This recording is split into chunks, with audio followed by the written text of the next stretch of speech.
ఇదే నా పల్లెటూరు, ఇదే నా తల్లిగారు. మా ఊరి పాడి పంట రాములోరి దీవెనంట. తల్లి గోదావరి నీళ్ళు కడిగ సీతమ్మ పాదాలు.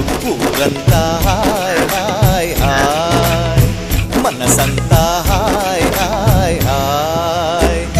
ఇదే నా పల్లెటూరు, ఇదే నా తల్లిగారు.